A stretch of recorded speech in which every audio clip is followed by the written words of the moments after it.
کل کے لیے جو انتخابات ہو رہے ہیں وہ پرانی ٹیکنالوجی، پرانے بیلٹ پیپر پہ ہوں گے،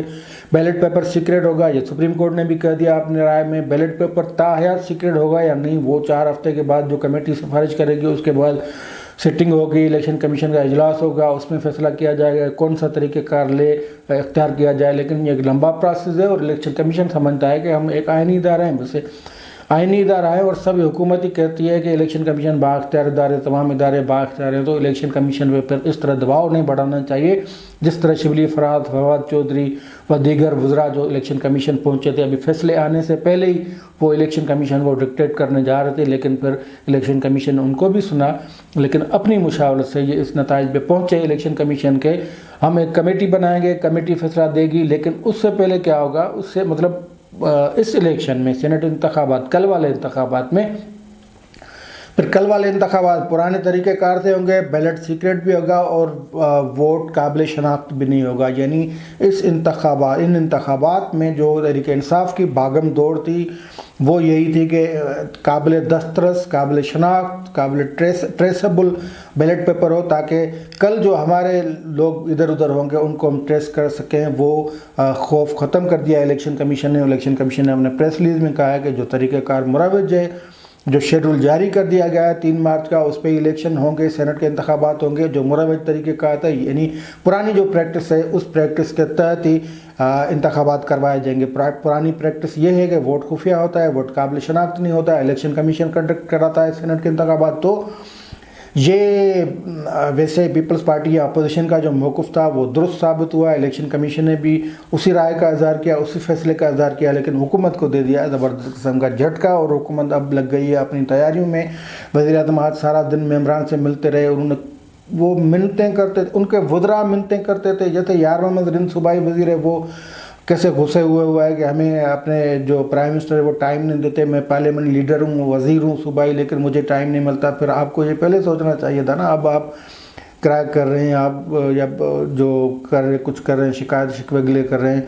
اسی طرح جو وفاقی وزراء ہے وہ ان سے وزیر اعظم نہیں ملتا، وفاقی وزراء جو ہیں وہ ممبران کو سلام نہیں کرتے، ممبران جو ہیں وہ نیچے پبلک میں نہیں جاتے، تو یہ نیچے سے لے کر اوپر تک یہ سارا صورتحال ایک جیسی ہے۔ آج قومی اسمبلی میں وزیر اعظم نے ممبران سے ملاقات کی ہے، مختلف ممبران سے، یہ سلسلہ کل سے جاری ہے، اور یہ مجبوری ہو گئی ہے وزیر اعظم عمران خان کی کہ وہ اپنے ممبران کو ملیں، لیکن وہ قائل پتہ نہیں کتنا کر سکیں حفیظ شیخ کے معاملے میں یا نہیں، وہ تو 3 مارچ صبح شام جو کل پولنگ ہوگی اس کے بعد پتہ چل جائے گا جب نتائج آئیں گے۔ اگر کوئی ایلیمنٹ یعنی اسٹیبلشمنٹ انوالو نہیں ہوتی تو جس سے گلانے کے چانسز پکے ہیں، وہ چانسز اس کے لیے جیسے کہ ہم نے پہلے بھی بتایا تھا، کیلکولیشن بتائی تھی، مختلف فیکٹرز بتائے تھے، کاف لیگ کا فیکٹر ہے، جی ڈی اے کا فیکٹر ہے، ہو سکتا ہے ایم کیو ایم کا، ہو سکتا ہے ذاتی تعلقات آزاد ممبران ہیں، پھر ہو سکتا ہے سرائکی بیلٹ والا ہو سکتا ہے پنجاب صوبے کا جو اعلان کیا تھا بطور وزیر اعظم،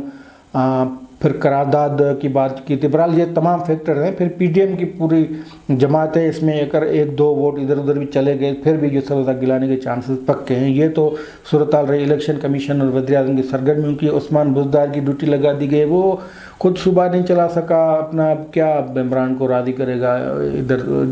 قومی اسمبلی کے ممبران ان کے بس میں کہاں ہے۔ محمود خان کو انگیج کر دیا گیا ہے کے پی کے اسمبلی کے لیے، کے پی کے اور بلوچستان کے حوالے سے مختلف جو آفریں اپوزیشن کو دی گئی، پیشکش کی گئی، لیکن پی ڈی ایم نے وہ قبول کرنے سے انکار کر دیا۔ وہ اب تو ان کا کیس بھی مضبوط ہو گیا، اور وہ انہوں نے جو کیلکولیشن بنائی ہے اس پہ بھی اب ہو سکتا ہے کہ سرپرائز بڑا ملے کے پی کے میں حکومت کو، اور بلوچستان کے حوالے سے تو ویسے بھی صورتحال بہت کلیئر ہے پی ڈی ایم کی نظر میں۔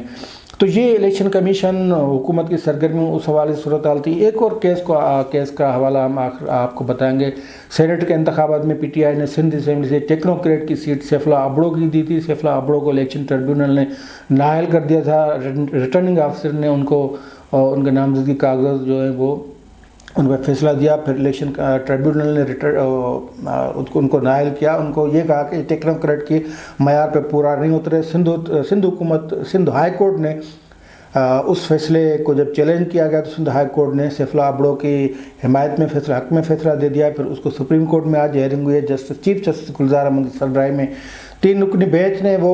ہیئرنگ کر کے سیفلا ابڑو کو ٹیکنوکریٹ ڈکلیئر کر دیا ہے۔ اب سیفلا ابڑو پہ یہ الزام بھی لگایا جا رہا ہے کہ اس نے 35 کروڑ روپے سرکاری پارٹی یعنی پی ٹی آئی کو دے کر ٹکٹ خریدا. یہ الزام کسی اور نے نہیں لیکن 2-3 مرتبہ وفاقی وزیر رہنے والے تحریک انصاف کے خود پرانے ممبر لیاقت جتوئی نے لگایا ہے. ویسے سپریم کورٹ نے جب ویڈیو آئی تھی سینٹ انتخابات 2018 کے حوالے سے اس پہ 2-3 دن ریمارکس دیے, آبزرویشن دی, ان کو ٹٹولا, الیکشن کمیشن سے پوچھا, مطلب بہت کچھ اپنے وہ اس پہ رائے نہیں دی. لیکن یہ اسی بنیاد پہ ان کا سپریم کورٹ نے پھر یہ رائے دی کہ کرپٹ پریکٹسز کو روکنے کے لیے اقدامات کیے جائیں. لیکن سیف اللہ ابڑو پہ جو الزامات لگے اس پہ کچھ نہیں ہوا, اور ٹیکنوکریٹ کے حوالے سے جو ڈیفینیشن سپریم کورٹ نے بنائی ہے اس پہ آج سیف اللہ ابڑو پورے اترتے ہیں. تو ٹیکنوکریٹ سیف اللہ ابڑو بحال ہو گئے, ان کے فارم اب الیکشن جیتتے ہیں سندھ اسمبلی سے جیتتے ہیں یا نہیں وہ الگ بات ہے. بہرحال سیف اللہ ابڑو کو سپریم کورٹ نے آج ٹیکنوکریٹ قرار دے دیا ہے اور وہ انتخابات میں حصہ لے سکتے ہیں. آج کے لیے اتنا ہی, دیجیے اجازت. اللہ حافظ.